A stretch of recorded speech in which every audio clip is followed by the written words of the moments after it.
Has the plight of running backs in the NFL reached critical mass?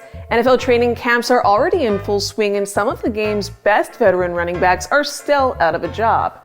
Kareem Hunt, Ezekiel Elliott, Leonard Fournette, and Dalvin Cook have all been feeling the pinch of a depressed running back market. Others, like two-time Pro Bowler Josh Jacobs, haven't been able to work out new deals with their teams and are holding out. Amid this apparent financial squeeze, fewer running backs are getting drafted into the first round, too. What's behind this massive shift?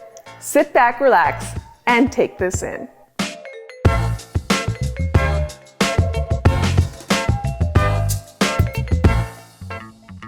The history of the NFL has been written by teams who heavily relied on running backs to power their offenses. Hall of Famers like Walter Payton, Marcus Allen, Barry Sanders, Emmitt Smith, and LaDainian Tomlinson cemented the importance of the position throughout the league and became gridiron legends in the process. Yet a shift has been steadily altering the landscape of the NFL over the last few years, ushering in a gradual decline of the prominence of running backs.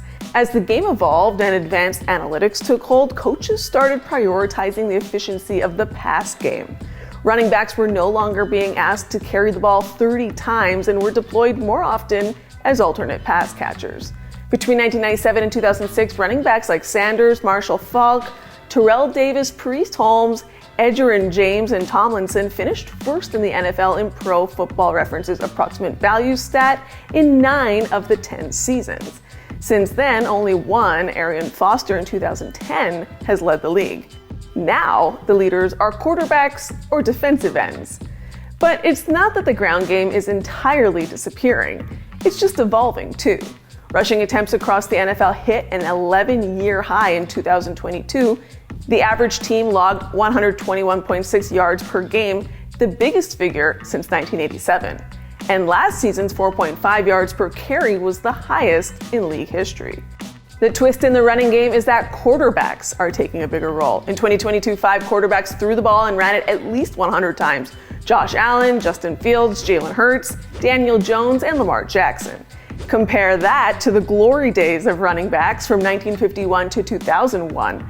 In that 50-year time span, quarterbacks joined the 100-100 club just 4 times. The quarterbacks of today are also more prolific scorers than in days gone by. On plays inside the 3-yard line, quarterbacks score nearly 20% of the rushing touchdowns. Yes, running backs can rack up plenty of touchdowns in short yardage, but quarterbacks are increasingly stealing the limelight. Meanwhile, injuries also took their toll on the running back position, notorious for its physical rigors. As the NFL increasingly emphasized player well-being, teams started using multiple backs in games. You also rarely see running backs over the age of 30 anymore. From 1998 to 2011, the league employed an average of 27 running backs aged 30 or older. In the last 6 seasons, there haven't been more than 16, most filling in secondary roles. Because of the emphasis on passing, NFL franchises overhauled their draft priorities. Early round picks have been increasingly channeled toward quarterbacks, wide receivers, and offensive linemen, leaving running backs further down the draft pecking order. The rise of the running back by committee approach found resonance as teams divvied up rushing duties among a repertoire of backs, each catering to specific skill sets. In terms of earnings, a significant concern for today's running backs, their lower draft positions have a substantial impact. This is a result of the implementation of a slotted draft system after the 2011 collective bargaining agreement. Prior to this change, players drafted near the top of the first round commanded some of the highest salaries in their respective positions. However, the introduction of the slotting system eradicated that practice. Players now receive a predetermined amount based on their draft position, irrespective of their position or background. As a consequence, rookie running backs who were less prioritized in the draft experienced reduced contract values. And since running backs are the least likely to earn a second contract commensurate with the value they brought during their rookie deal, those reduced rookie contracts can have a big impact on athletes who play this position. McCaffrey is today's highest paid running back, averaging just over $16 million per season in a contract he signed when he was with the Carolina Panthers in 2020.